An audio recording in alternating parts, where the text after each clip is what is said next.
We turn now to the economy and the president of the Chicago Federal Reserve Bank, Austan Goolsbee. He joins us this morning from Chicago.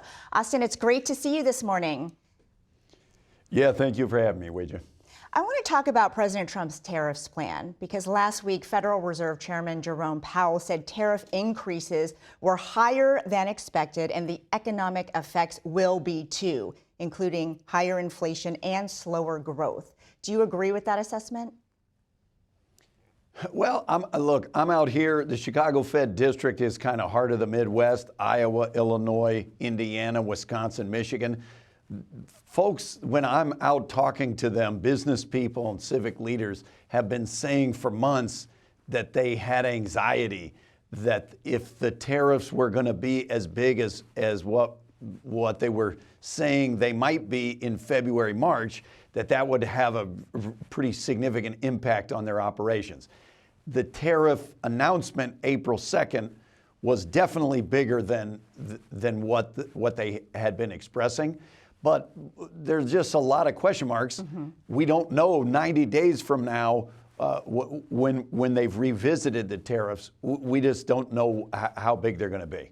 Yeah, and the administration says they have a lot of deals in the works. So we have to wait to see what those look like. Trump's former top economic advisor, Gary Cohn, was on CNBC talking about what he is hearing from business executives about how they are impacting consumers right now. I want to play some of that for you. What everyone's worried about is June, July, and August. Are we just pulling all this demand forward from the summer? Because people that were going to buy stuff naturally through the next 6 months are saying, look, I'm going to save the tariff. I'm going to buy it now. So he's talking about people trying to get ahead of the tariffs in case no deals are reached, in case those high numbers do get put into effect. So I wonder if you're hearing the same from your contacts in Chicago, that people are trying to rush out there to buy, and how does that impact your outlook for the economy? Yeah, that kind of preemptive purchasing is probably even more pronounced on the business side, where in anticipation, a lot of the imports that the tariffs would apply to, especially in the auto sector, are things that are parts, components, supplies that go into the manufacturing of other products. So we heard a lot about preemptive building up of inventories that could last 60 days, 90 days if there were going to be more uncertainty. That raises the possibility that Gary Cohn raised there, that activity might look artificially high in the initial, and then by the summer might fall off because people had bought it all and brought it forward. I'm still hopeful, and the people that I talk to out in the Midwest are still hopeful that on the back end of this, it would be more like what Secretary Besson said, that this could be a spark to lead to a new, he called it, golden age of global trade. If we can get through this, it's important to remember the hard data coming into April was pretty good. The unemployment rate around steady, full employment, inflation coming down.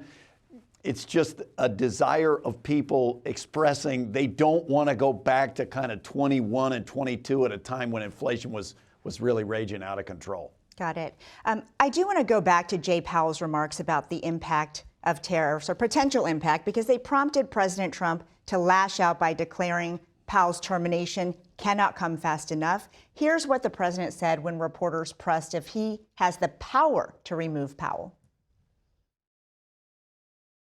I'm not happy with him. I let him know it, and if I want him out, he'll be out of there real fast, believe me.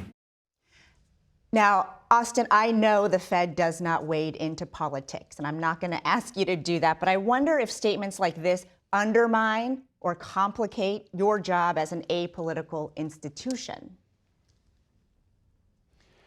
Look, I'm glad you didn't ask me for legal advice, because I'm an econ PhD. Don't ever ask legal advice from somebody like me. I would say monetary independence. Before I was ever at the Fed, I was a research economist at the University of Chicago. There's virtual unanimity among economists that monetary independence from political interference, that the Fed or any central bank be able to do the job that it needs to do is really important. And they came to that not as a theory, but just by looking around the world at places where they don't have monetary independence.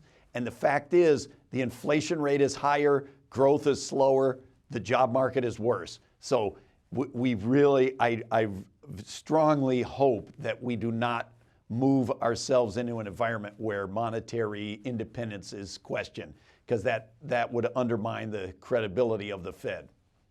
All right, Austan, thank you so much for your time, and happy Easter to you. Yeah, happy Easter. Great to see you, Ouija.